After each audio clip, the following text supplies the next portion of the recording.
Kumusta? Bago ulit na eksplorasyon. So, ngayon lang to nasundan sa video natin. Biyahe natin to Kalilangan. So bukas ng umaga mga boss idol ay babiyahe tayo papuntang Balingwan at saka sa Villanueva, Miss-Or yung pupuntahan natin. At ipaparimap ulit sa atin ang unang nagrimap nito sa YouTube. Papasikan opinion niya yung trabaho. So di natin babanggitin kung sino na yon. Kita tayo dyan bukas mga boss idol, Balingwan at saka Villanueva.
Yung marker na yun mga idol, dito ang tinatansya, dito na parte,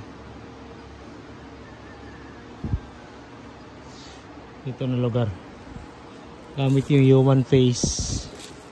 Dito siya yung tinuturo.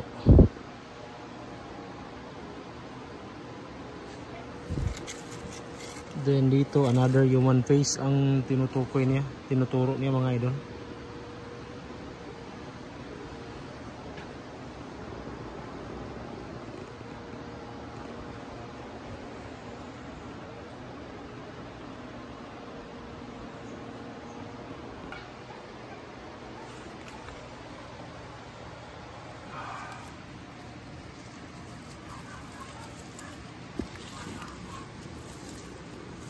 Ilalim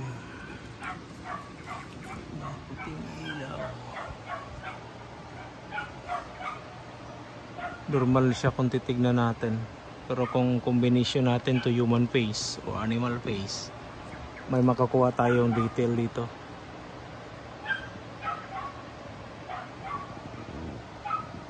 Pointing down siya,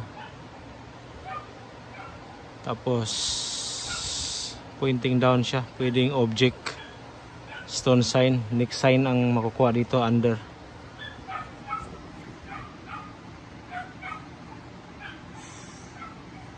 At yung bato parang sinulda, dinikit.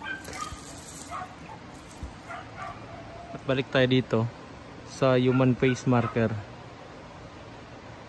May line na para lang din siyang normal nature. Pero kung ibase natin compare to actual area, may pagbabasihan tayo. Pwedeng mahambing natin yan to kanal or Dead Creek. Ayan, mayroon bang manipis dito pero medyo distansya siya. Ayan, distansya siya dito, naka-close itong dalawa. Mayroon ding line dito pero manipis lang, pero napaka-distansya din dito sa dalawa.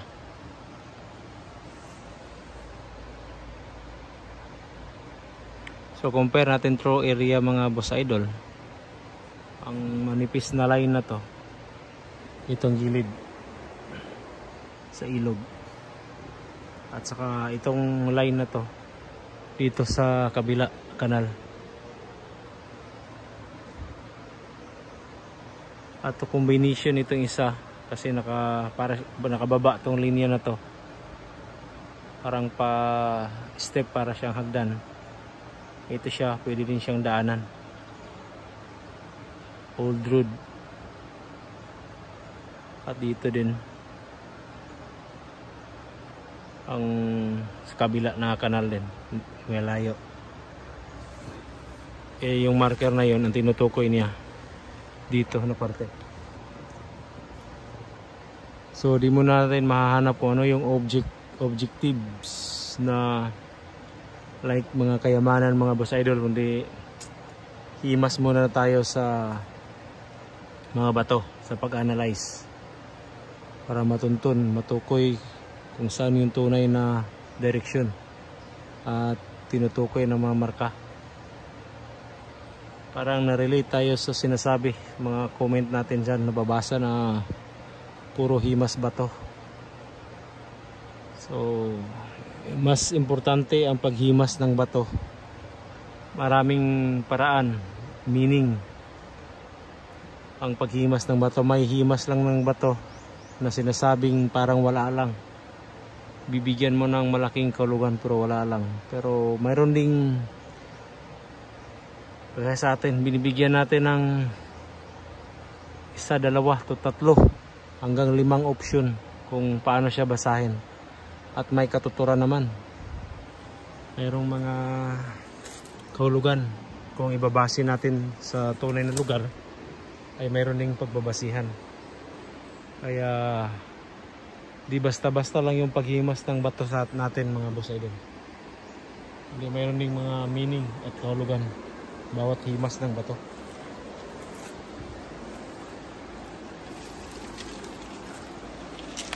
Ba't natin iniiwan to mga idol? Yung sinasabi kong 3 line, 2 line, distansya 1 at sa kabila. Papakita ko lang to sketch sa inyo para maintindihan niyo kung paano siya i-compare through area. Di iwawala palagi mga boss idol pag may makita kang marka,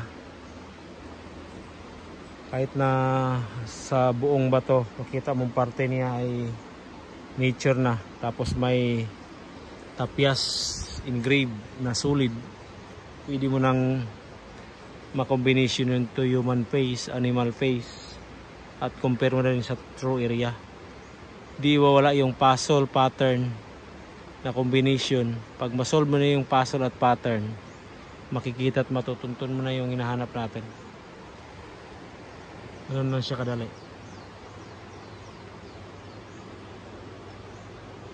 Puzzle, pattern at saka angle.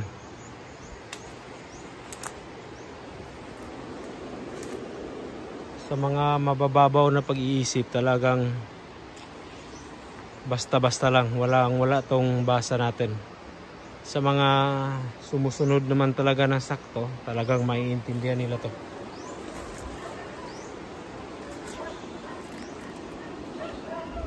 So mga next sign o counter sign ang yung hinahanap ko mga boss idol sa video na to.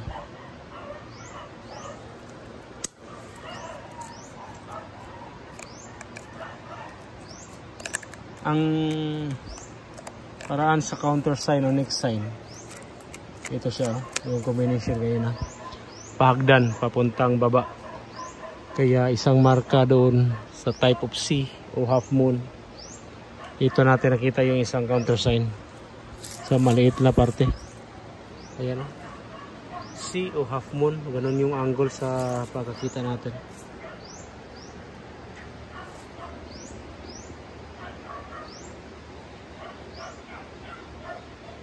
Kaya may malaking posibilidad na yung marker na yon, true deposit foot of the mountain. Nasa coding yan, di natin gawa yan. Nasa coding mababasa kasi translate to Tagalog, to Bisaya, to English.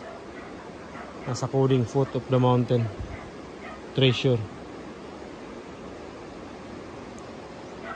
So sudah dito banda yung spot.